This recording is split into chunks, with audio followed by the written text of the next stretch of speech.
You ever seen someone get broken before their first class even starts? Not the kind where bones snap, those heal.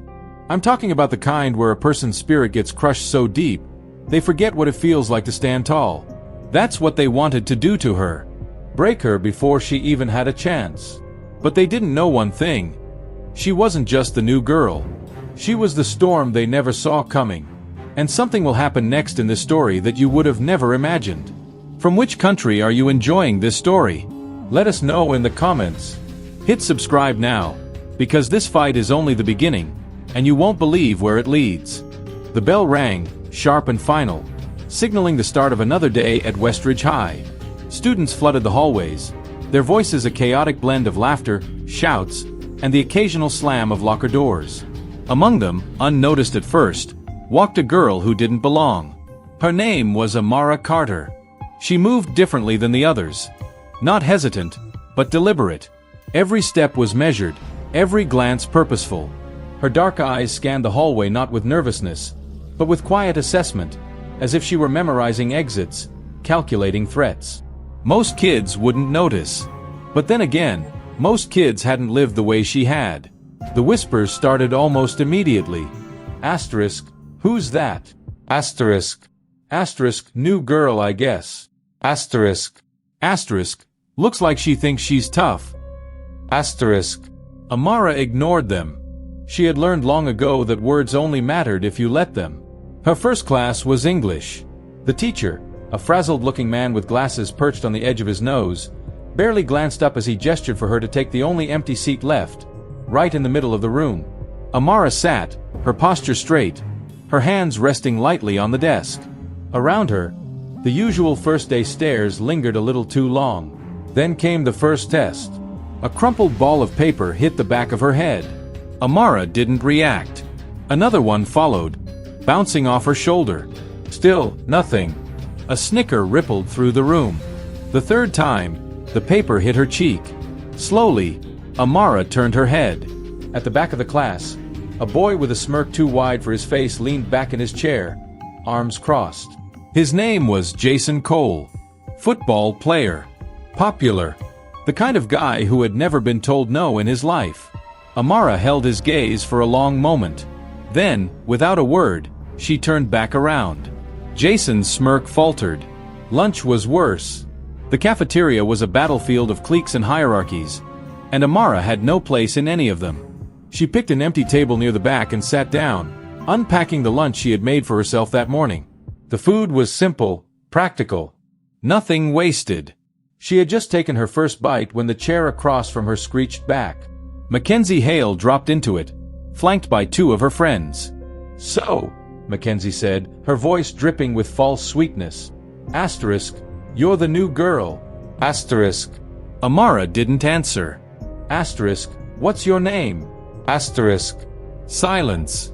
Mackenzie's smile tightened. She reached out, flicked the edge of Amara's tray. Asterisk, "I'm talking to you." Asterisk. Amara looked up. Something in her eyes made Mackenzie hesitate, but only for a second. With a sudden jerk, Mackenzie appended the tray. Food splattered across the table, the floor, Amara's lap. The cafeteria went quiet. Amara looked down at the mess. Then, slowly, she stood. "Pick it up," she said. Mackenzie laughed. Asterisk, "Or what?" Asterisk. Amara moved faster than anyone expected. 1 second she was standing there. The next, her hand snapped out. Not a wild swing, but a precise, controlled strike. The slap echoed through the room. Mackenzie staggered back, her hand flying to her cheek. For a moment, she just stood there, stunned. Then her face twisted with rage. Asterisk, "You bitch." Asterisk. She lunged. Amara sidestepped, caught Mackenzie's wrist, and twisted. Mackenzie yelped, dropping to her knees. The cafeteria erupted. Jason and his friends were on their feet in seconds, shoving through the crowd. Asterisk, "Let her go." Asterisk, Jason snarled. Amara released Mackenzie, who scrambled back, cradling her wrist. Jason swung first. Amara ducked. His fist hit empty air. Before he could recover, she drove her elbow into his ribs. He gasped, doubling over. One of his friends charged. Amara pivoted, hooked her foot behind his ankle, and shoved. He hit the floor hard. The third guy hesitated. Amara didn't. A quick strike to the pressure point in his shoulder, and he was down too. Silence. Every eye in the cafeteria was locked on her. Amara took a slow breath, straightened her shirt, and walked out. No one tried to stop her. Outside, the air was cool against her skin. She leaned against the brick wall, closing her eyes for just a moment. This wasn't how she had wanted it to go. But then again, nothing ever did. The fluorescent lights hummed overhead as Amara stood outside the principal's office, her back straight against the rigid plastic chair. Through the fogged glass window, she could see the distorted shapes of people moving inside. The principal's broad shoulders shifting as he talked on the phone, the vice principal's quick, nervous gestures. Her knuckles ached. Not from the fight. She hadn't even thrown a proper punch. They ached from how hard she'd been clenching her fists under the table for the last 20 minutes. Old habits died hard. The secretary kept glancing at her over the rim of her glasses, fingers hovering over her keyboard like she was deciding whether to call security. Amara met her gaze evenly until the woman looked away first. The door creaked open. "Miss Carter." Principal Hendricks stood in the doorway, his face unreadable. "My office. Now." The room smelled like coffee and cheap air freshener. Amara sat in the chair across from his desk, noticing how the leather groaned under her weight. Hendricks closed the door with a quiet click before rounding his desk. For a long moment, he just looked at her. Then he pulled a file from his drawer and slid it across the desk. Amara didn't need to open it to know what was inside. "Your transfer records from Lincoln High are interesting," Hendricks said, tapping a finger on the manila folder. 3 suspensions in 4 months. All for fighting. Amara kept her face blank. "What they don't say is why you were fighting." Hendricks leaned forward. "Your last principal called me this morning. Said I should know what I'm dealing with." Amara's fingers twitched in her lap. "You broke a boy's arm at your last school." "He was holding a knife to my friend's throat," Amara said quietly. Hendricks blinked. "The time before that? 2 concussions. They had my little brother cornered in the locker room." Hendricks sat back, exhaling through his nose. "And today?" Amara looked him dead in the eye. "Today they started it." A knock at the door interrupted them. The vice principal poked his head in. "Mackenzie's parents are here. They're upset." Hendricks pinched the bridge of his nose. "Give me 5 minutes." When the door closed again, he studied Amara for a long moment. "Here's what's going to happen. You're suspended for 3 days. When you come back, you'll have weekly meetings with the school counselor. 1 more incident, and you're out." Amara nodded once. Hendricks hesitated. "Your file says you were in foster care." Amara's jaw tightened. "There's a note here from your caseworker. Says you've been in 7 homes in 4 years. 8, Amara corrected quietly. Hendricks sighed. "Go home, Miss Carter. We'll see you Monday." The walk to her locker was longer than it should have been. Students pressed against walls as she passed, their whispers following her like a trail of breadcrumbs.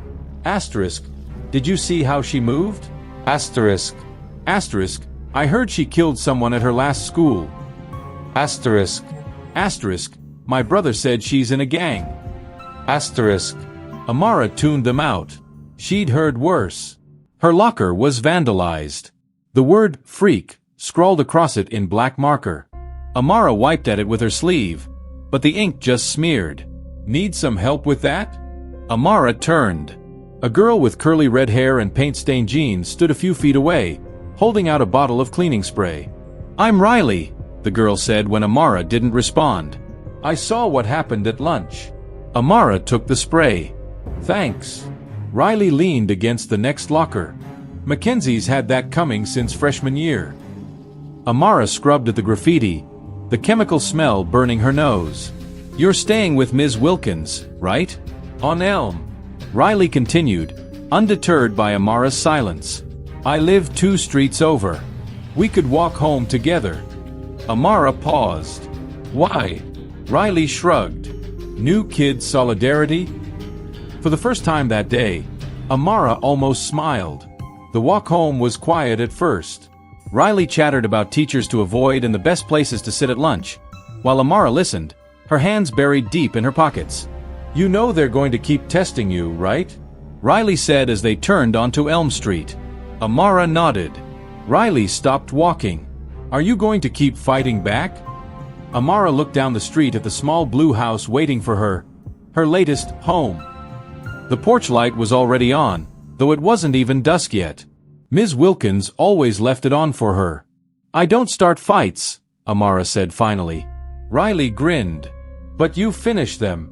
Amara didn't deny it. That night, lying in the narrow bed that still didn't feel like hers, Amara pressed her palms against her closed eyelids until colors bloomed in the darkness. The fight played behind her lids on repeat. Mackenzie's surprised gasp, Jason's wide eyes when he hit the floor, the way the entire cafeteria had gone still. She'd promised herself she wouldn't do this again. But some promises were harder to keep than others. Downstairs, the phone rang. Ms. Wilkins answered in her usual cheerful tone, then went quiet. Amara sat up, straining to hear. "Yes, I understand. No, she hasn't mentioned anything. Of course I'll talk to her." Amara's stomach twisted. A few minutes later, Ms. Wilkins knocked gently on her door. "Amara, can we talk?" The woman's kind face was lined with concern as she sat on the edge of the bed. That was Principal Hendricks. "He said there was an incident at school today." Amara picked at a loose thread on her comforter. "I got suspended." Ms. Wilkins waited. "They started it," Amara said, hating how young she sounded. "I believe you," Ms. Wilkins said, which was worse than if she'd yelled. "But fighting." Amara looked up. "What was I supposed to do? Let them hit me?" Ms. Wilkins sighed. "No. But there are other ways." Amara thought of all the other ways she'd tried over the years. Walking away. Telling teachers. Ignoring it. None of them had ever worked. "I'll try," Amara lied. Ms. Wilkins patted her knee before standing. "Dinner in 20 minutes. When the door closed, Amara pulled her knees to her chest and stared at the fading light through her window. Somewhere in the neighborhood, a dog barked. A car door slammed. Normal sounds. Normal life. Amara wondered if she'd ever have that. Her phone buzzed. An unknown number. Asterisk saw you today. You fight good. Asterisk. Amara frowned. Another text followed. We could use someone like you. Amara deleted the messages and blocked the number. She'd seen this movie before. It never ended well. Outside, the streetlights flickered on one by one, casting long shadows across her floor. Somewhere in the distance, thunder rumbled. A storm was coming. Amara lay back down and closed her eyes. Monday would be here soon enough. The 3 days passed like molasses dripping from a spoon. Amara spent them in the quiet solitude of Ms. Wilkins' home, alternating between restless pacing and staring blankly at the television. The older woman gave her space, only breaking the silence to call her for meals or to gently remind her to take her medication. The pills were supposed to help with the nightmares. They didn't. On the morning of her return, Amara stood in front of the bathroom mirror longer than usual, examining the dark circles under her eyes. She splashed cold water on her face and practiced the breathing exercises her last therapist had taught her. In for 4, hold for 7, out for 8. The anxiety remained, coiled tight in her chest like a spring waiting to release. The walk to school felt longer than before. Riley had texted that she'd meet her at the front gates, but as Amara rounded the corner, she saw not just Riley waiting, but a small crowd gathered near the entrance. Her steps faltered. Riley spotted her and broke away from the group, jogging over. "Don't freak out," she said in a low voice, grabbing Amara's arm. "What's going on?" Amara's muscles tensed, her eyes scanning for threats. "You're kind of famous now," Riley said with an apologetic grimace. The video went viral. Amara's stomach dropped. "What video?" Riley pulled out her phone and showed her. There, in shaky cell phone footage, was the cafeteria fight. It had been edited to make it look like Amara had attacked first. The caption read, "Psycho new girl assaults students on her first day." Views: 287,000. Amara's hands curled into fists at her sides. Who posted this? Mackenzie, probably. Or one of her clones. Riley shoved her phone back in her pocket. Listen, just keep your head down today. Hendrix is looking for any excuse to expel me. I know. Amara exhaled sharply through her nose. The crowd by the gate had grown larger, and now people were openly staring at her, some whispering behind their hands, others filming with their phones. As they approached, the crowd parted like the Red Sea. Amara kept her eyes straight ahead, but she could feel the weight of their gazes, the tension humming in the air. Someone muttered, "Psycho bitch," just loud enough for her to hear. Riley shot the offender a glare but kept moving. The first class was physics. When Amara walked in, the room went quiet for a beat before erupting into hushed whispers. She took her seat in the back, ignoring the way the students around her subtly leaned away. The teacher, a frazzled-looking woman with a messy bun, barely glanced up from her attendance sheet. Amara pulled out her notebook and focused on the equations written on the board, trying to lose herself in the numbers. But the whispers followed her like ghosts. Heard she spent time in juvie. My cousin goes to Lincoln High and said, "Crazy eyes, man." The pencil in her hand snapped. At lunch, Riley led her to a table in the far corner of the cafeteria, away from prying eyes. "Just ignore them," Riley said, unpacking her lunch.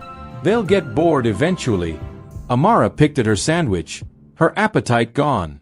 Across the room, Mackenzie held court at her usual table, surrounded by her usual sycophants.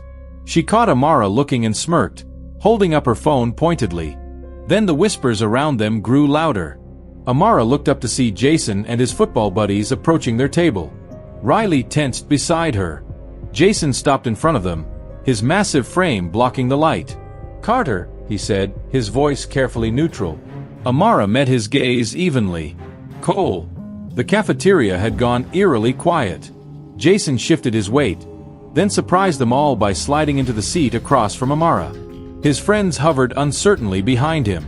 "We need to talk," he said, keeping his voice low. Riley made a strangled noise. Amara didn't react. "About?"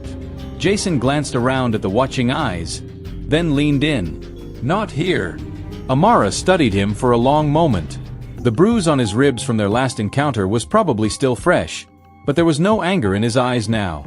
Just something else. Something urgent. She nodded once. Jason exhaled in relief and stood. "Roof. After school." Then he was gone, his confused friends trailing after him. The cafeteria erupted into noise as soon as they left. Riley turned to Amara, her eyes wide. "What the hell was that?" Amara watched Jason's retreating back. "I have no idea." The rest of the day passed in a blur. Amara could feel eyes on her everywhere she went, the weight of their stares pressing down on her like a physical thing. The video had spread like wildfire, twisting the narrative until she was the villain in everyone's eyes. When the final bell rang, Amara made her way to the roof access door. It was supposed to be locked, but the latch had been broken for years. She pushed it open and stepped out into the cool afternoon air. Jason was already there, leaning against the railing, his back to the city skyline. He turned when he heard the door creak. "You came," he said, sounding surprised. Amara stayed near the door, keeping her distance. "What do you want?" Jason ran a hand through his hair, looking suddenly unsure of himself. "Look, about the video." "That wasn't me." Amara raised an eyebrow. "I mean, yeah, I was there, but I didn't post it," he continued. "And I didn't tell them to edit it like that." "Why should I care?" Jason hesitated, then pulled something from his pocket. A phone. He unlocked it and handed it to her. "Because whoever did post it isn't done with you yet." Amara took the phone and looked at the screen.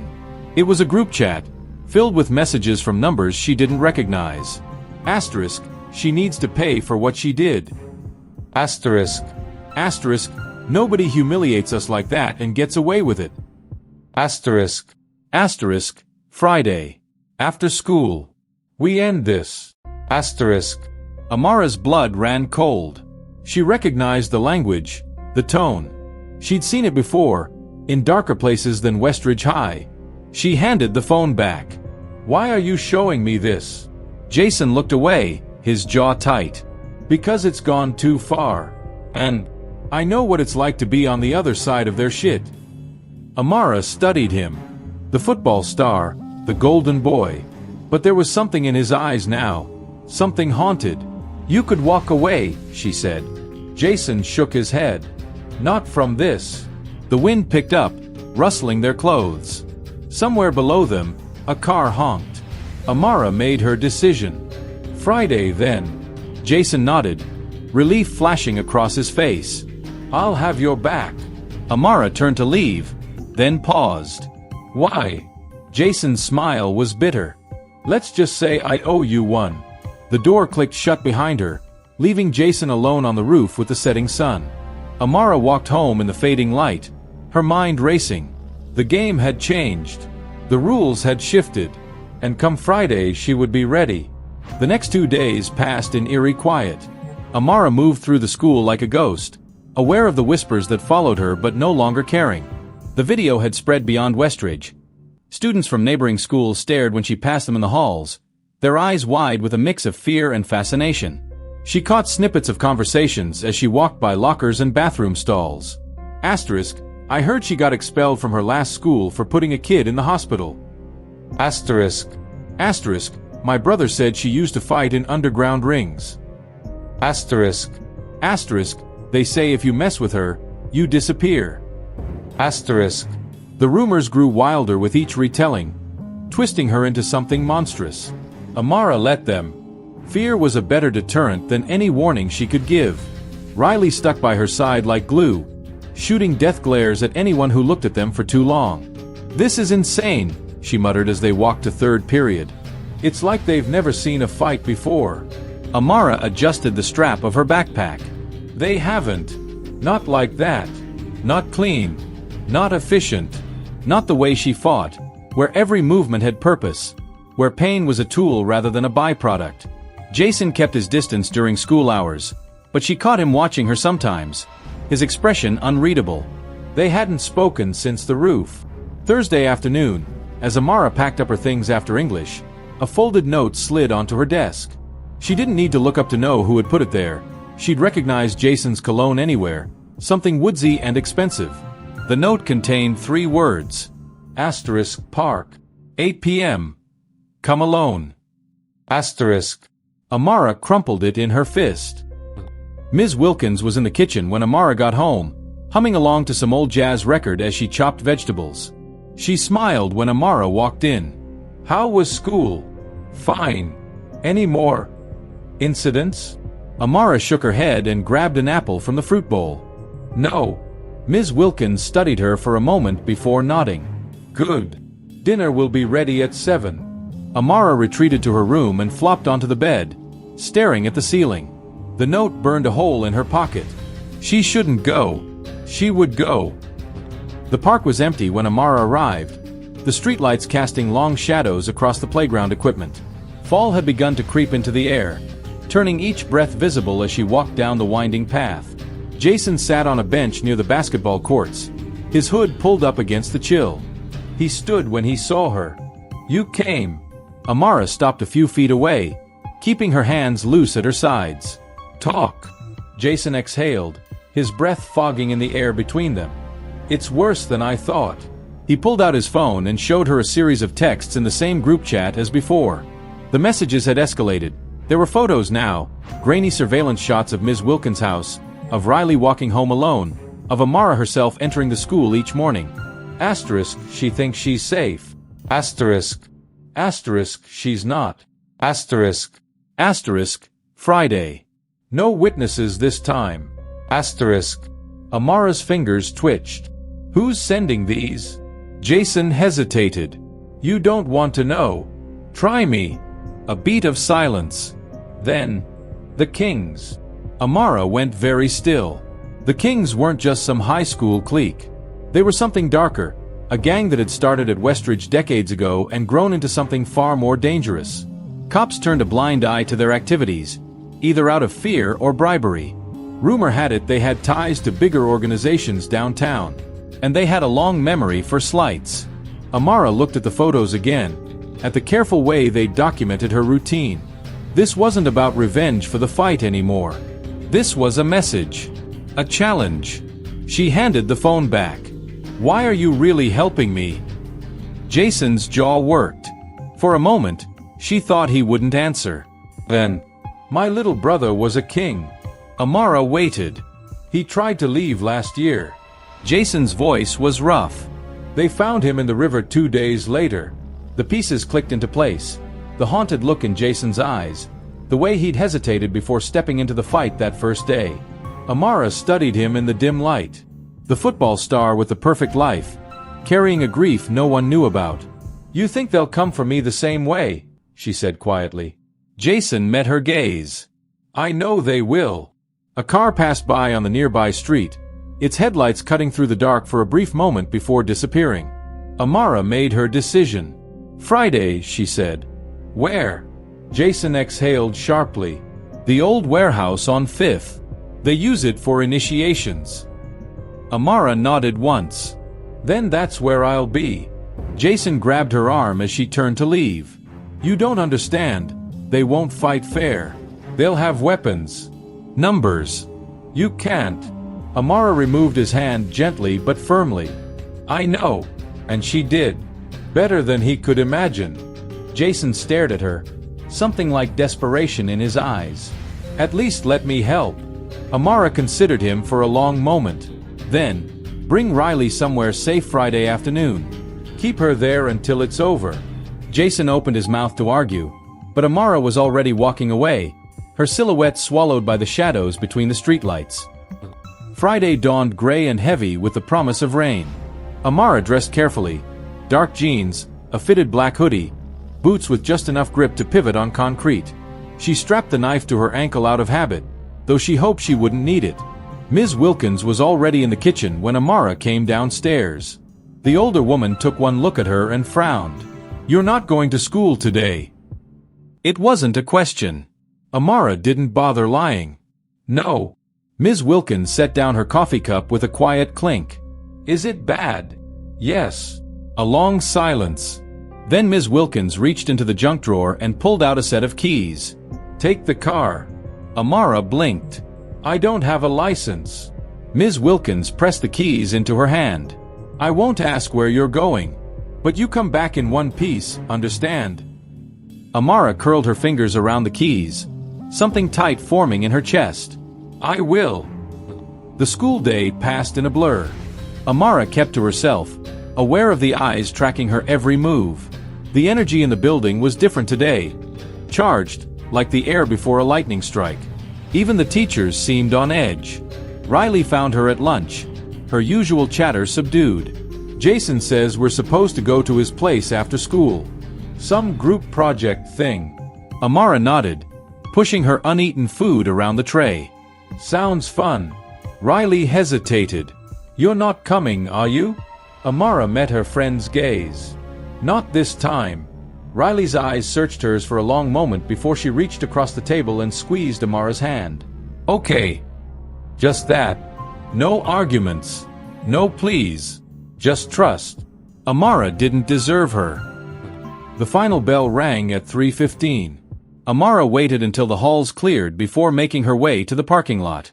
Ms. Wilkins' old sedan sat where she'd left it, unremarkable and unnoticed. She slid into the driver's seat and took a deep breath. Then she started the car and headed toward 5th Street. The warehouse loomed ahead, its broken windows like empty eyes watching her approach. A handful of cars were parked haphazardly out front, their occupants nowhere to be seen. Amara parked a block away and stepped out into the gathering dusk. The first drops of rain began to fall as she walked toward the building, her hands loose at her sides. Somewhere inside, they were waiting for her. Amara flexed her fingers and kept walking. Rain pattered against the warehouse roof as Amara approached, the sound like 1,000 whispering voices. The building had clearly been abandoned for years. Graffiti covered the walls, and the chain-link fence surrounding it sagged in places, as if even the metal had given up trying to keep people out. Amara slipped through a gap in the fence, her boots crunching on broken glass. The main entrance doors hung crooked on their hinges, one nearly torn off completely. A flickering fluorescent light spilled pale illumination onto the concrete floor inside. She paused just outside the doorway, listening. Voices echoed from within, muffled by the cavernous space. Laughter. The clink of bottles. Then a deeper voice, sharp with authority. Said she wouldn't come. Told you she wasn't stupid. Amara stepped inside. The warehouse opened up before her, a vast space cluttered with broken pallets and rusted machinery. A group of figures stood in a loose circle near the center, their backs to her. She counted 8. Amara let the door creak shut behind her. The conversation died instantly. 8 heads turned. 8 pairs of eyes locked onto her. For a heartbeat, no one moved. Then a tall guy with a shaved head and a king's tattoo snaking up his neck broke into a grin. Well shit. Look who decided to show up after all. The group spread out, forming a loose semicircle between her and the exit. Amara recognized a few faces from school. Seniors mostly, guys who'd always lingered on the edges of the popular crowd. But there were older faces too, men in their early 20s with cold eyes and scarred knuckles. At the center stood a man Amara didn't recognize. Late 20s, maybe. Dark hair buzzed short. A jagged scar ran from his temple to his jaw. He studied her with the detached interest of a biologist examining a specimen. You must be Amara. His voice was calm, almost pleasant. I'm Deacon, the leader. Amara kept her breathing even. You wanted to talk? Deacon chuckled. Something like that. He took a step forward, hands in his pockets. See, we've got a problem. You made quite the impression at that school of yours. Got people talking. Got them nervous. Amara didn't respond. The shaved-head guy, Marcus, she remembered now, snorted. Little bitch thinks she's tough. Deacon held up a hand without looking at him. Thing is, Amara, when someone disrespects the kings, there have to be consequences. Otherwise... He spread his hands. Chaos. Amara flexed her fingers at her sides. I'm not part of your gang. No, Deacon agreed. But you're in our territory now, and that means you play by our rules. A bottle shattered somewhere to her left. Amara didn't flinch. Deacon's smile faded. You hurt one of ours. Now you're going to learn what happens when... Amara moved first. She ducked the first swing from Marcus, driving her elbow into his ribs hard enough to feel something crack. He gasped, stumbling back, and she used his body as a shield against the next attacker, twisting at the last second to send the guy's punch into Marcus's shoulder instead. Chaos erupted. A fist grazed Amara's cheek. She retaliated with a sharp strike to the throat. Someone grabbed her hair. She broke 2 of their fingers before they could yank. They came at her in 2s and 3s, but the warehouse was large enough to maneuver, and Amara used every inch of it. She fought dirty. Knees to groins. Elbows to faces. A well-placed kick sent one man crashing into a stack of pallets. Another caught her foot in his stomach and didn't get back up. But there were too many. A blow caught her between the shoulder blades, sending her sprawling. Before she could roll, someone's knee dug into her back, pressing her face into the concrete. Enough. Deacon's voice cut through the noise. The pressure on Amara's back eased slightly, though hands still pinned her wrists. Deacon crouched in front of her, tilting his head. You're good, he admitted. Better than I expected. But this... He gestured to his men, some nursing injuries, others glaring daggers at her. This was never going to end any other way.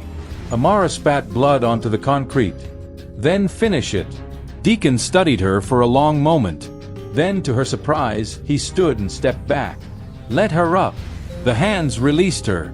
Amara pushed to her feet. Wary. Deacon reached into his jacket. Amara tensed, ready for a weapon, but what he pulled out was a phone. He tapped the screen, then turned it to face her. Security footage. Ms. Wilkins' house. Riley walking home. Jason at football practice. You've got people who matter to you, Deacon said quietly. That's leverage. Amara's blood ran cold. Deacon pocketed the phone. Here's what's going to happen. You're going to walk out of here alive today. But if you ever interfere with King's business again, if you so much as look at one of my guys the wrong way, he leaned in. It won't be you who pays for it. Amara clenched her fists. Deacon straightened, adjusting his cufflinks. We're done here. His men hesitated, clearly wanting to finish what they'd started, but at Deacon's look, they fell back. One by one, they filed out a side door, leaving Amara standing alone in the center of the warehouse, her breath coming hard and fast. Only Marcus lingered, his nose bleeding, his eyes full of hate. "This isn't over," he spat. Then he was gone too. The warehouse door banged shut behind them, the sound echoing through the empty space. Rain drummed against the roof, louder now. Amara wiped blood from her lip with the back of her hand. She'd won the fight, but she'd lost the war. The rain had turned into a downpour by the time Amara stepped outside. Water sluiced down her face, mingling with the blood from her split lip. Her ribs ached with every breath, and her knuckles were raw from the fight, but she ignored the pain, walking steadily toward the car Ms. Wilkins had lent her. She didn't remember the drive home. The house was dark when she pulled into the driveway, save for a single light in the kitchen window. Amara sat in the car for a long moment, gripping the steering wheel until her fingers went numb. Deacon's words played on a loop in her head. Asterisk, it won't be you who pays for it. Asterisk. She exhaled sharply and got out of the car. Ms. Wilkins was waiting at the kitchen table, a mug of tea steaming between her hands. She looked up as Amara entered, her eyes scanning the bruises already forming on Amara's face, the torn sleeve of her hoodie. For a long moment, neither of them spoke. Then Ms. Wilkins pushed the mug toward her. "Sit." Amara obeyed. The tea was too hot, but she drank it anyway, the heat searing her throat. "You're going to tell me what happened," Ms. Wilkins said, her voice calm but firm. Amara set the mug down. "I can't." Ms. Wilkins studied her. "Can't or won't?" Amara didn't answer. Ms. Wilkins sighed and reached across the table, covering Amara's hand with her own. "You're not alone in this, child." Amara's throat tightened. She wanted to believe that, but the truth was, she was alone. Because the moment she let someone in, the moment she cared, they became a target. And she couldn't let that happen. The next morning, Amara woke to the sound of her phone buzzing incessantly on the nightstand. She grabbed it, blinking against the sunlight streaming through her curtains. "Riley, 8:47 a.m. asterisk, where the hell are you?" Asterisk. "Riley, 8:49 a.m. asterisk, school's going nuts. Jason's freaking out." Asterisk. "Riley, 8:53 a.m. Amara, answer me." Amara sat up, wincing as her bruised ribs protested. She typed a quick response. "Amara, 9:02 a.m. asterisk, I'm fine. Stay with Jason today." Asterisk. The reply was immediate. "Riley, 9:02 a.m. asterisk, like hell. What happened last night?" Asterisk. Amara hesitated. Then, "Amara, 9:03 a.m. I'll explain later." She tossed the phone aside and dragged herself out of bed. A glance in the mirror confirmed what she already knew. She looked like hell. A bruise darkened her left cheekbone, and her lip was swollen. She prodded at it gingerly, then turned on the shower, letting the steam fill the room before stepping under the hot spray. The water stung her cuts, but she welcomed the pain. It grounded her. By the time she got out, her phone was buzzing again. This time, it wasn't Riley. "Unknown number, 9:22 a.m. you should have listened." Amara's blood ran cold. A second message followed, this one with an attachment. A photo. Amara opened it. The image showed Riley and Jason standing outside the school gates, oblivious to the camera trained on them. The angle suggested it had been taken from across the street, hidden in the shadows. Amara's fingers tightened around the phone. "Unknown number, 9:23 a.m. next time. We won't just watch." Amara didn't bother responding. She deleted the messages and blocked the number, but the damage was done. The threat was clear. They were watching, and they were patient. Amara skipped school that day. Instead, she drove to the only place she could think of, the rundown boxing gym on the east side of town. It was a relic from another era, the neon sign flickering erratically, the windows grimy with years of neglect. But inside, the air smelled like sweat and leather, and the sound of fists hitting heavy bags was a rhythm as familiar as her own heartbeat. The owner, a grizzled old man named Hector, took one look at her bruised face and sighed. "Again." Amara shrugged. "Had a disagreement." Hector shook his head but tossed her a roll of tape. "Don't bleed on my mats." Amara wrapped her hands methodically, the routine calming her frayed nerves. Then she stepped into the ring and lost herself in the burn of her muscles, the impact of her fists against the bag. She didn't notice the figure leaning against the ropes until she paused to catch her breath. Jason. He looked worse for wear himself, a fresh cut above his eyebrow, his knuckles scraped raw. He met her gaze evenly, not flinching at the bruises on her face. "We need to talk," he said. Amara unwrapped her hands. "Not here." They ended up at a diner a few blocks away, a place with sticky floors and coffee that tasted like motor oil. Jason slid into the booth across from her, his hands clenched around his mug. "They came after me last night," he said without preamble. Amara stilled. "Who?" "Marcus and 2 other kings. Cornered me outside the gym." Jason's jaw tightened. "They wanted to know why I warned you." Amara's stomach twisted. "What did you tell them?" "That I didn't." Jason's laugh was hollow. "They didn't believe me." Amara studied the fresh cut on his face, the way he favored his left side when he moved. "You fought them." Jason shrugged. "Tried to." Silence settled between them. The diner's radio played some old country song, the lyrics too faint to make out. Amara took a sip of her coffee, grimacing at the taste. "They sent me a photo this morning. Of you and Riley." Jason's head snapped up. "What?" "They're watching her," Amara said quietly. "Watching both of you." Jason paled. "Shit." Amara set her cup down. "I need you to keep her safe." Jason frowned. "What are you going to do?" Amara met his gaze. "What I should have done from the beginning." Riley was waiting on Amara's front porch when she got home, her arms crossed, her foot tapping impatiently. She stood the moment Amara stepped out of the car. "What the hell is going on?" Riley demanded. "Jason's being weird. You look like you went 10 rounds with a meat grinder, and I just got followed home by some creep in a black sedan." Amara's pulse spiked.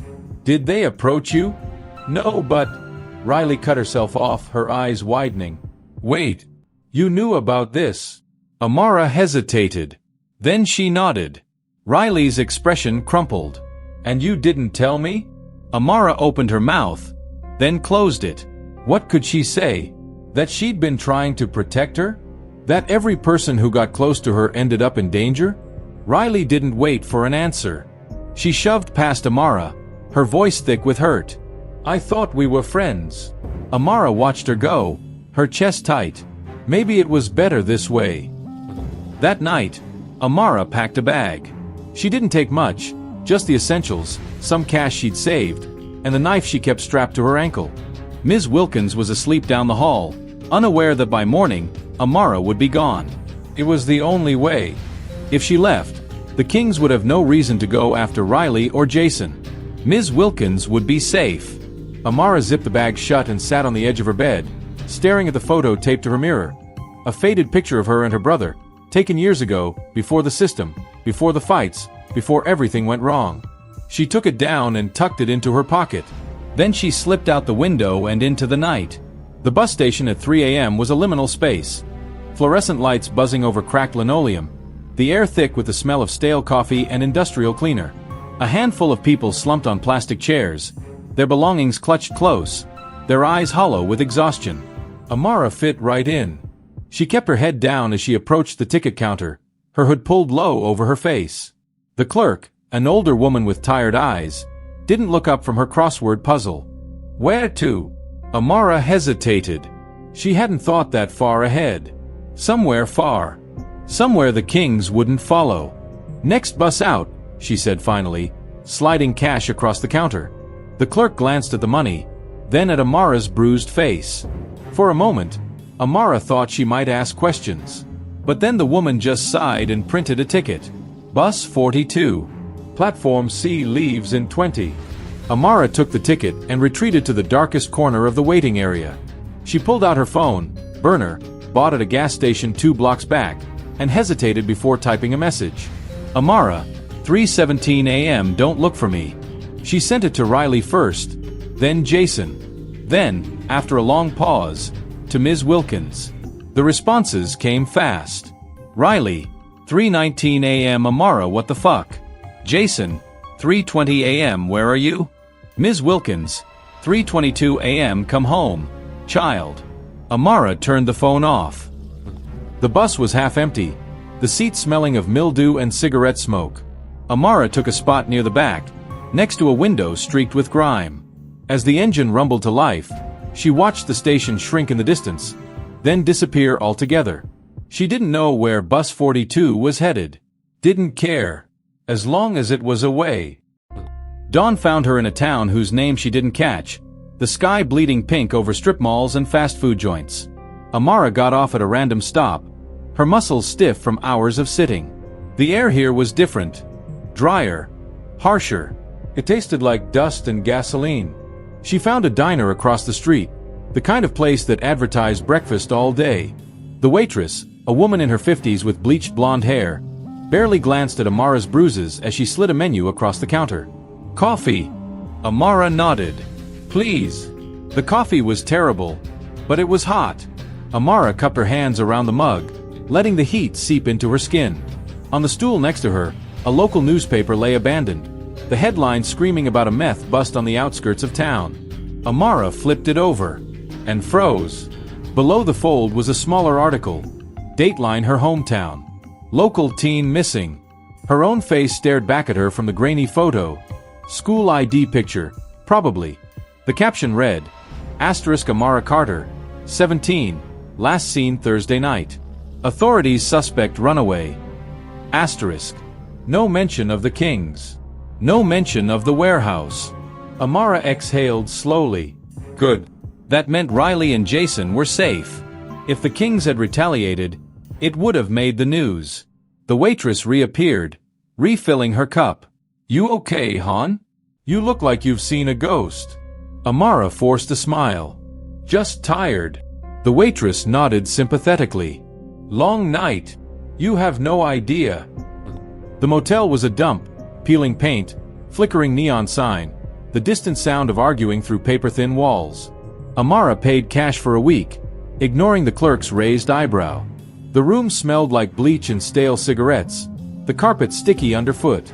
She locked the door behind her, then shoved the dresser in front of it for good measure. The bed groaned when she sat down, the mattress sagging in the middle. Amara pulled out her phone, her real one, powered off since last night, and hesitated before turning it on. Dozens of notifications flooded the screen. Missed calls, texts, voicemails. Riley's messages grew increasingly frantic. Riley, 4:13 a.m. Seriously answer me. Riley, 6:02 a.m. I'm going to the cops. Riley, 8:45 a.m. Jason says you're being an idiot. Jason's were shorter, sharper. Jason, 5:30 a.m. They're not after us. They're after you. Jason, 7:18 a.m. Call me. And Ms. Wilkins, just one. Ms. Wilkins, 9 a.m. I'll leave the light on. Amara's throat tightened. She powered the phone off again.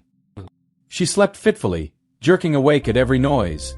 A car door slamming outside, the rattle of the AC unit, the muffled laughter from the room next door. Her dreams were fractured things, full of chasing shadows and Deacon's voice whispering, You can't run forever. When she finally gave up on sleep, the clock read 2:17 a.m. Amara sat up, rubbing her eyes. The bruises on her face had darkened to ugly purples and greens, her ribs still tender to the touch. She needed a plan.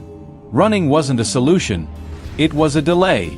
Eventually, the Kings would find her. Or worse, they'd go after the people she'd left behind to draw her out. Amara stood, pacing the narrow room. There had to be another way. By the time the sun rose, she'd made her decision. The pawn shop didn't open until 10, so Amara killed time at the library, using one of their computers to search for news from her hometown. Nothing new about her disappearance, but a brief article caught her eye. Police raid warehouse on 5th Street. The photo showed the same building where she'd fought the Kings, now cordoned off with police tape. The article mentioned drugs, weapons, but no arrests. Amara frowned. A raid that big, and no one was in custody? Either the Kings had been tipped off, or they had someone on the inside. Neither option was comforting. The pawn shop smelled like dust and desperation. The clerk, a wiry man with a nicotine-stained mustache, eyed Amara's bruises but didn't comment as she browsed the glass cases. "Help you with something?" Amara pointed to a small revolver under the counter. "How much?" The clerk smirked. "You got a permit?" Amara slid a stack of bills across the glass. "How much?" The clerk counted the money, then shrugged. "Come back tonight. Alley door.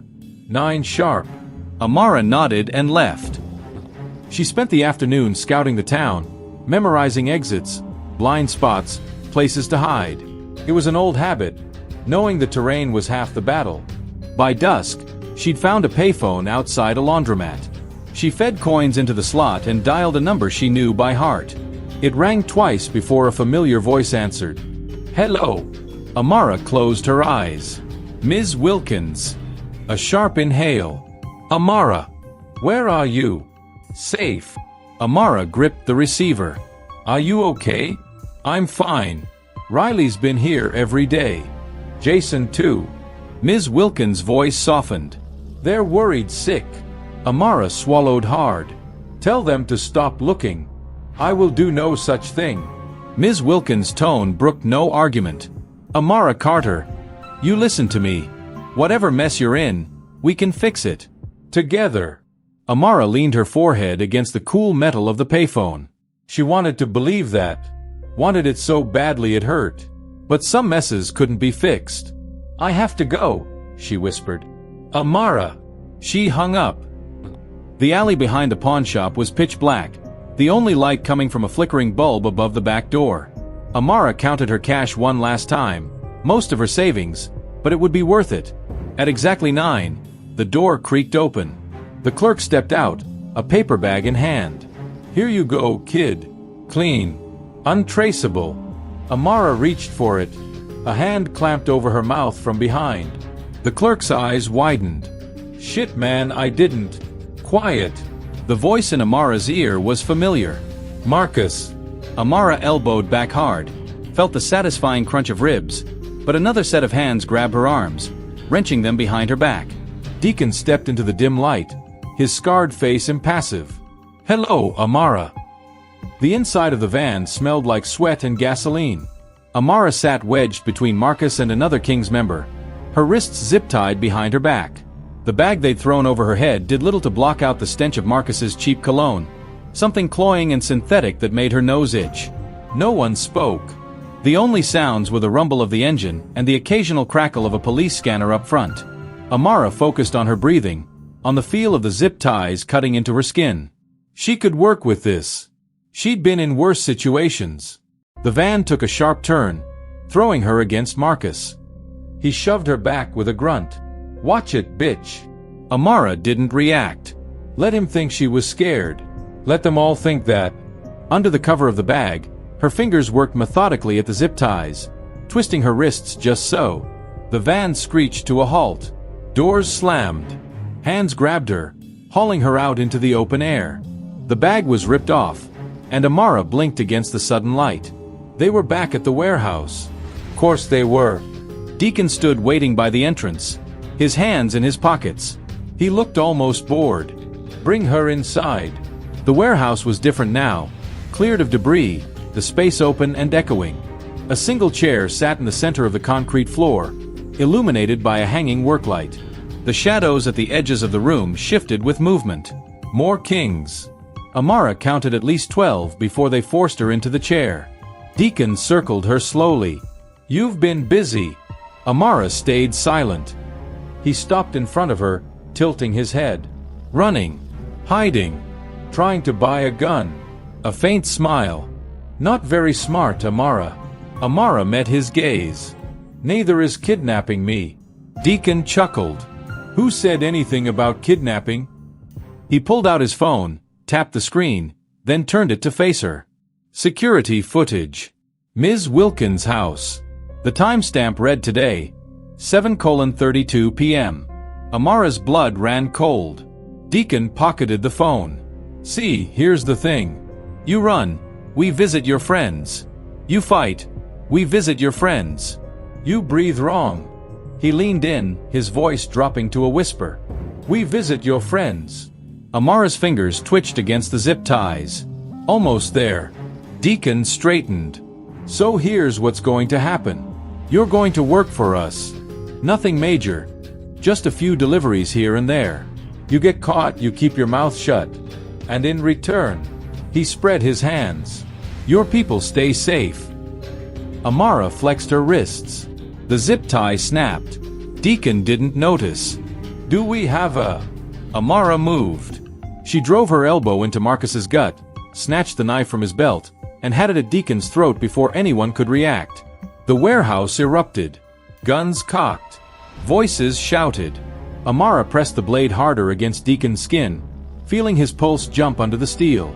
Tell them to back off, she hissed. Deacon swallowed.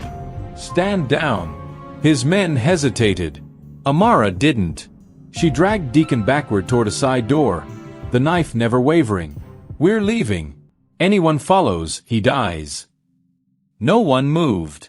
The door led to a narrow hallway, then outside to the loading dock. Amara scanned the area. 2 cars parked nearby, keys probably in the ignition. Deacon tensed in her grip. You won't make it far. Amara adjusted her grip on the knife. Watch me.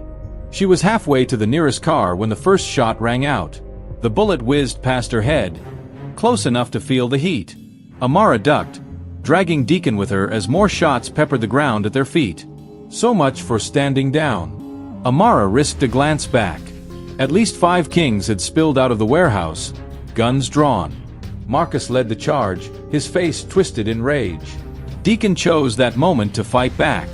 He twisted suddenly, slamming his elbow into Amara's ribs. The knife slipped, slicing a shallow cut across his collarbone before clattering to the ground. Amara recovered fast, driving her knee into his stomach, but the damage was done. The kings were closing in. Amara dove for the knife. Marcus fired again. The bullet hit her shoulder like a sledgehammer, spinning her halfway around. Amara gritted her teeth against the pain, fingers scrabbling for the blade. Her hand closed around the hilt just as Marcus reached her. She buried the knife in his thigh. Marcus howled, collapsing to his knees. Amara yanked the blade free and turned. A gun pressed to her temple. Deacon, breathing hard, blood dripping down his chest. Enough. Amara stilled. The warehouse doors burst open. More kings poured out, shouting, guns raised. Amara counted 15 now, maybe 20. Too many. Deacon wiped blood from his collarbone. Last chance. Work for us, or die here. Amara looked at the circle of guns, at Deacon's cold eyes, at the blood on her hands. She smiled. Option 3. The first police siren wailed in the distance. Deacon stiffened. What did you do? Amara spat blood onto the concrete. Called the cops. About 10 minutes ago. The sirens grew louder. Deacon's men exchanged panicked looks. Amara pressed her advantage. You've got maybe 90 seconds before this place is swarming. How many of those guns are clean? How many of you have warrants? The circle wavered. Deacon's grip on the gun tightened. You're bluffing. Amara held his gaze. Am I? A shout from the warehouse. Cops. 5 cruisers, maybe more. Chaos erupted. Deacon hesitated a second too long. Amara struck, knocking the gun from his hand and driving her knee into his stomach. He doubled over, and she brought her elbow down on the back of his neck, dropping him to the ground. The kings scattered, some running for cars, others disappearing into the shadows. Amara scooped up Deacon's gun and backed toward the fence line, keeping the weapon trained on the remaining threats. Red and blue lights strobed through the trees. Amara turned and ran. She made it 3 blocks before the adrenaline wore off. Her shoulder burned, blood soaking through her shirt. Her ribs screamed with every breath. Amara ducked into an alley, pressing her back against the cold brick as police sirens wailed past. She needed to move. Needed to get out of the city. But first, Amara pulled out her burner phone and dialed. Riley answered on the first ring. Hello. Amara exhaled shakily. It's done. A pause. Then, are you okay? Amara looked down at her bloody hands. No. Another pause. Where are you? Doesn't matter. Amara swallowed hard. The Kings won't bother you anymore. Deacon's going away for a long time. Riley's breath hitched. Amara, I have to go. Wait. Just tell me you're coming home. Amara closed her eyes. The line went dead. The bus station was quiet at midnight. Amara sat on a bench, her shoulder crudely bandaged with strips torn from her shirt. The ticket in her hand read Greyhound, one way, final destination. She didn't know where she was going. Didn't matter. As long as it was forward. The bus ride lasted 17 hours. Amara drifted in and out of consciousness, her shoulder throbbing in time with the engine's vibrations. The other passengers, a tired-looking woman with 2 toddlers, an old man who smelled like mothballs, a pair of college kids sharing earbuds, paid her no attention. She was just another ghost in transit. When the bus finally shuddered to a stop, the driver announced the town's name like an afterthought. Cedar Fork. Last stop. Amara stepped off into the kind of small town that existed in country songs. One main street lined with struggling businesses.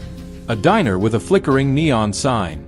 A gas station advertising live bait. The air smelled like pine and wet asphalt. It must have rained recently. She walked until she found a motel called the Pine Crest. The lobby was deserted except for an ancient television playing a game show on mute. A bell on the counter rang when she approached. A woman in her 60s emerged from a back room, wiping her hands on her apron. Help you? Amara slid cash across the counter. 1 room. A week. The woman, Marge, according to her name tag, eyed Amara's bloody shirt but didn't comment. ID. Lost it. Marge sighed but took the money. Room 12. Around back. Don't make trouble. The room was marginally better than the last one. At least the carpet didn't stick to Amara's shoes. She dumped her bag on the bed and headed straight for the shower. The hot water turned pink as it sluiced over her shoulder. The bullet had only grazed her, but it still hurt like hell. She cleaned it as best she could with motel soap and a threadbare towel, then bandaged it with supplies from the gas station across the street. When she was done, she sat on the edge of the bed and turned on the burner phone. No messages. Good. She powered it off again. Cedar Fork wasn't the kind of place that asked questions. Amara spent the next few days learning its rhythms. The diner opened at 6 a.m. sharp. The grocery store closed early on Sundays. The library had free internet if you didn't mind the ancient computers. On day 4, she saw the help wanted sign in the auto shop window. The mechanic, a grizzled man named Hank, took one look at her and snorted. You know anything about engines? Amara picked up a wrench. Enough. She'd learned in her 3rd foster home, the one with the trucker who'd believed in useful skills. By 12, she could change oil. By 14, she could rebuild a carburetor. Hank watched her work for about 10 minutes before grunting. Start Monday. Cash under the table. The work was hard but simple. Amara liked the way engines made sense. If something was broken, you fixed it. No hidden motives. No lies. Hank didn't ask about her past. She didn't offer. Weeks passed. Amara's shoulder healed. Her hands grew calloused. She memorized the sound a timing belt makes when it's about to go and the particular rattle of a failing transmission. She almost forgot to look over her shoulder. Almost. The first snow came early. Amara was under a '98 Ford pickup when the bell above the shop door jingled. Hank was out on a tow call, so she rolled from under the truck, wiping grease from her hands. Be with you in a... The words died in her throat. Riley stood in the doorway, her cheeks pink from the cold, her breath fogging in the air. For a long moment, neither of them spoke. Then Riley crossed the shop in 3 strides and slapped Amara across the face. You idiot, Riley said, her voice shaking. You absolute idiot. Amara touched her stinging cheek. How did you find me? Riley pulled a folded newspaper from her pocket and thrust it at Amara. The headline read, Local Hero Stops Human Trafficking Ring. Below it was a grainy photo of Deacon in handcuffs. Amara scanned the article. The Kings had been deeper than she'd realized. Guns, drugs, girls smuggled across state lines. Her anonymous tip had sparked an investigation that brought down half the organization. They're calling you a hero, Riley said. Amara handed the paper back. I'm not. Riley's eyes burned. No. You're a coward. The words landed like a punch. Riley stepped closer. You ran. You left us. You made me find out from the damn newspaper that you were alive. Amara's throat tightened. I was protecting you. Bullshit.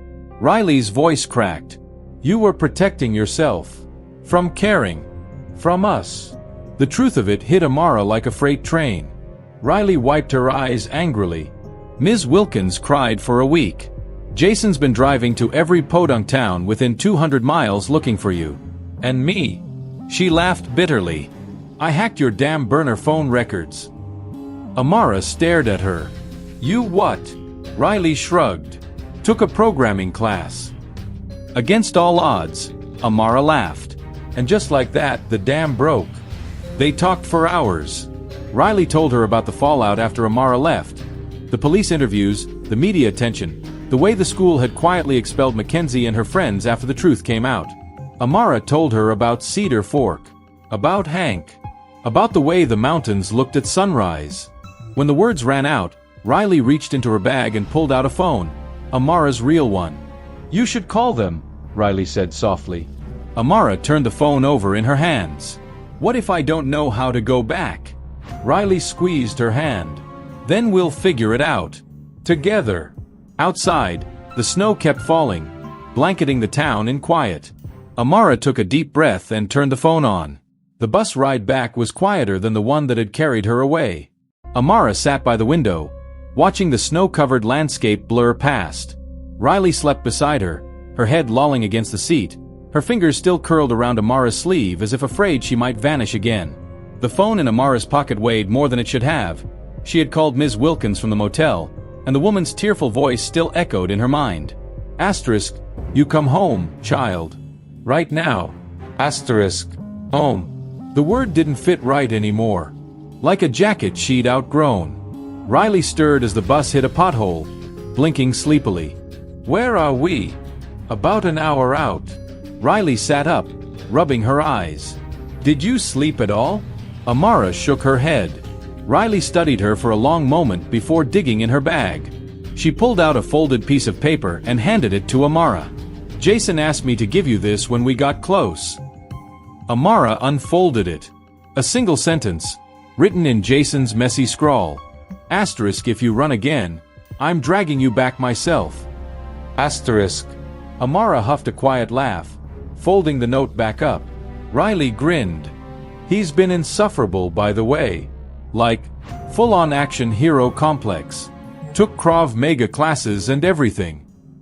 Amara raised an eyebrow. Jason. Yep. Got his ass kicked the first week, but stuck with it. Riley's smile faded slightly. He really missed you. Amara looked back out the window.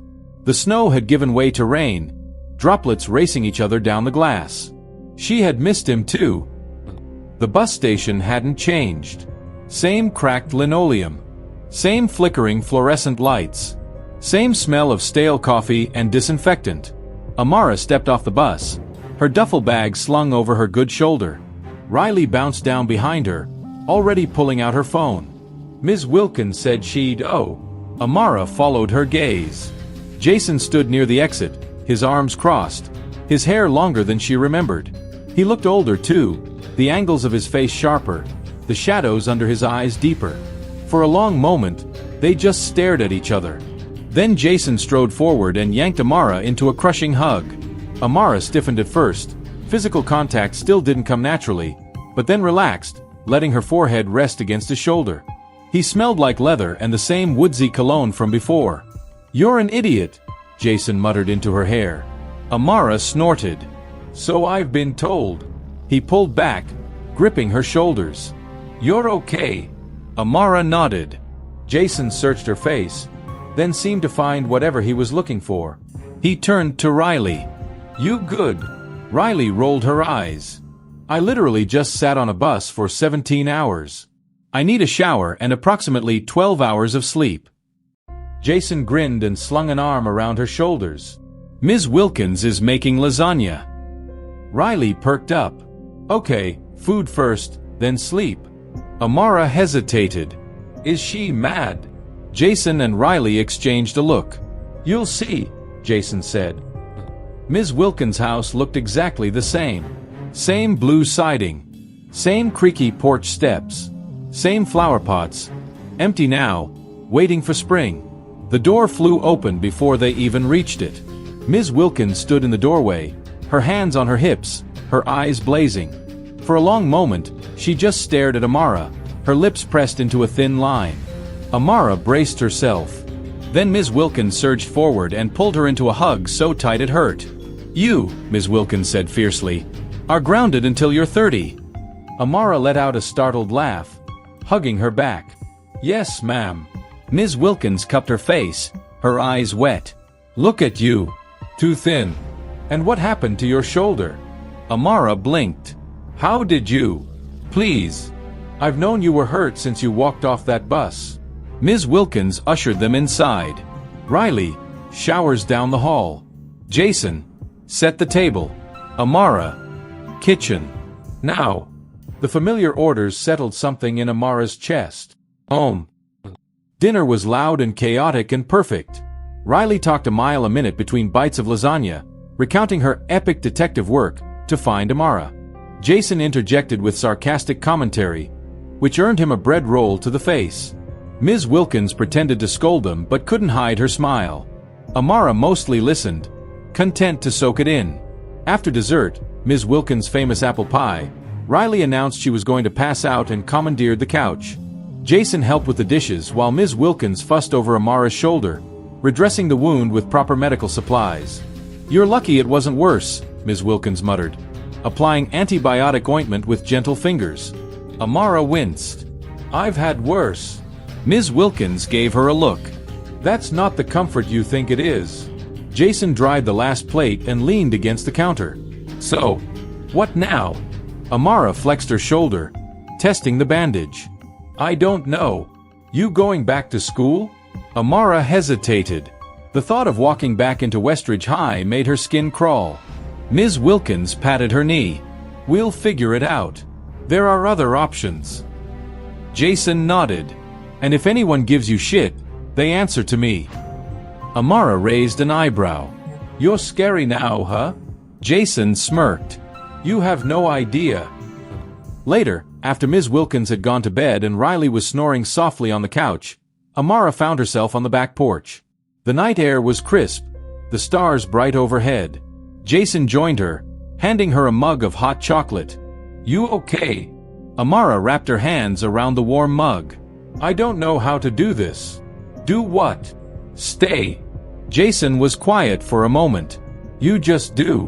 One day at a time. Amara studied his profile. The strong jaw, the faint scar on his temple she didn't remember being there before. You're different. Jason met her gaze. So are you. They sat in comfortable silence, the steam from their mugs curling into the night. The next morning, Amara woke to the sound of arguing. She followed the voices to the kitchen, where Ms. Wilkins was facing off against a man in a suit. Absolutely not, Ms. Wilkins was saying, her voice steely. The man sighed. Ms. Wilkins, be reasonable. After everything that's happened. What's going on? Amara asked. The man turned.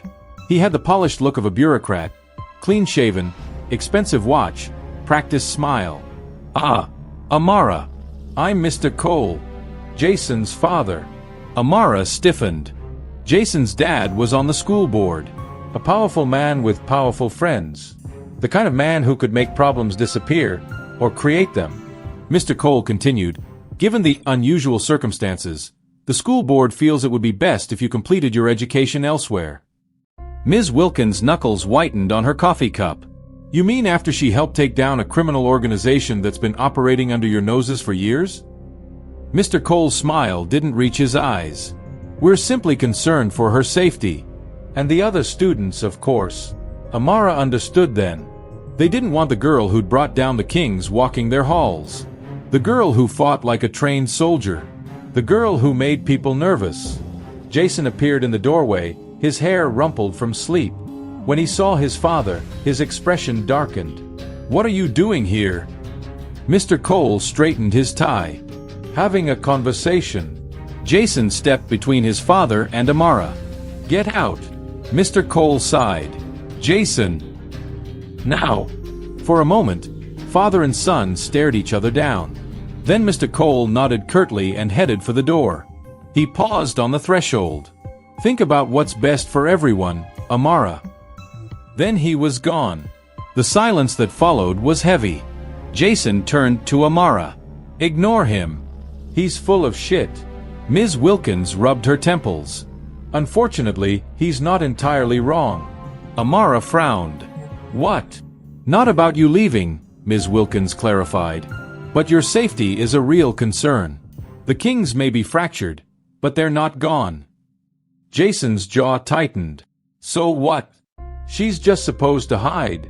Amara touched his arm. "I'm right here." Ms. Wilkins sighed. "I think we need to consider all our options." Amara looked at Jason, at Ms. Wilkins, at Riley, now awake and hovering in the hallway. She had fought so hard to protect them. Now she had to figure out how to stay. The decision came to Amara in the middle of the night, as most of her best decisions did. She sat up in bed, the moonlight casting long shadows across the familiar walls of her room at Ms. Wilkins' house. The house was quiet except for the soft creaks of the old wood settling and the distant hum of the refrigerator downstairs. She had spent the last 2 weeks trying to figure out how to fit back into a life that no longer felt like hers. School meetings with reluctant administrators. Awkward encounters with classmates who didn't know whether to thank her or fear her. The constant, gnawing awareness that the Kings might not be completely gone, that Deacon might have associates who still held a grudge. But tonight, the answer was clear. Amara padded downstairs to the kitchen, where Ms. Wilkins was already sitting at the table with a cup of tea, as if she'd been waiting for her. "Couldn't sleep?" Ms. Wilkins asked, pushing a second mug toward her. Amara shook her head and sat down. "I know what I need to do." Ms. Wilkins studied her for a long moment, then nodded. "Tell me." 2 weeks later. The gym smelled like sweat, leather, and determination. Amara stood in the center of the mat, facing her first official student, a lanky 15-year-old named Diego who had been jumped by King's recruits on his way home from school last year. His hands were wrapped, his stance unsure, but his eyes burned with quiet fury. "Again," Amara said. Diego lunged, telegraphing his punch a mile away. Amara sidestepped, caught his wrist, and guided him through the motion of a proper block. "Better," she said. "But you're still leaning too far forward." Diego wiped his brow. "This is harder than it looks." Amara allowed a small smile. "It's supposed to be." Across the gym, Riley was tacking up their newly printed business license on the wall. Carter self-defense and MMA training. Jason was assembling equipment in the corner, his sleeves rolled up to reveal the tattoos he'd gotten since Amara left. A series of coordinates that, when she'd asked, he'd simply said were places that mattered. Ms. Wilkins bustled in with a tray of sandwiches, setting them on the folding table they were using as a temporary desk. "You're all going to need your strength." Amara had expected resistance when she'd laid out her plan, to open a self-defense gym specifically for kids who'd been targeted by gangs, bullied, or just needed a place to learn how to protect themselves. But Ms. Wilkins had simply nodded and asked what kind of permits they'd need. Jason had offered his savings without hesitation. Riley had designed their website in a single night. And now, here they were. The bell above the door jingled, and a group of teenagers filed in. Some Amara recognized from Westridge, others she didn't. A few looked nervous. Others looked like they had something to prove. Diego straightened. "That's Marcos. He got jumped last month too." Amara nodded. "Go say hi." As Diego hurried over, Riley sidled up to Amara, grinning. "Looks like word got around." Jason joined them, crossing his arms. "You sure you're ready for this?" Amara watched as the kids began to warm up, some throwing hesitant punches at the bags, others stretching in the corner. A girl with a faded King's tattoo on her wrist, freshly covered with a bandage, stood near the back, watching everything with wary eyes. Amara met Jason's gaze. "Yeah, I am." 6 months later, the gym was packed. What had started as a handful of students had grown into a full roster. Kids from all over the city, some referred by social workers, others by word of mouth. They came after school, on weekends, whenever they could. Some stayed just long enough to learn the basics. Others, like Diego, had become regulars, helping Amara train the newer students. Amara stood at the front of the room, demonstrating a takedown on Jason, who played the role of attacker with dramatic flair. "See how I'm using his momentum against him?" Amara said as Jason hit the mat with a grunt. The kids laughed. "Pretty sure she's just showing off now," Jason muttered, rubbing his shoulder. Riley, leaning against the front desk, snorted. "You volunteered." The session wrapped up, and the kids began filtering out, waving goodbye as they left. The girl with the covered tattoo, Lena, lingered near the door. Amara approached her. "You did good today." Lena shrugged, but Amara could see the pride in her eyes. "Thanks." She hesitated, then added, "Deacon got 10 years, you know." Amara nodded. She'd heard. Lena's voice dropped. "Some of the others are still around. They don't like what you're doing here." Amara had expected as much. The Kings hadn't disappeared overnight, and not all of them were in custody. But she wasn't worried. "Let them come," Amara said simply. Lena studied her, then nodded. "I'll see you Monday." As the door closed behind her, Riley joined Amara, bumping her shoulder. "Trouble?" Amara shook her head. "Just kids being kids." Jason walked over, tossing them each a water bottle. "You know, we might need to expand soon. Maybe hire another instructor." Riley grinned. "I call dibs on teaching the advanced class." Amara rolled her eyes but didn't argue. That night, as she locked up the gym, Amara paused to look at the sign above the door, her name in bold letters. Carter Self-Defense. It wasn't the life she'd imagined for herself. It wasn't the quiet, anonymous existence she'd thought she wanted.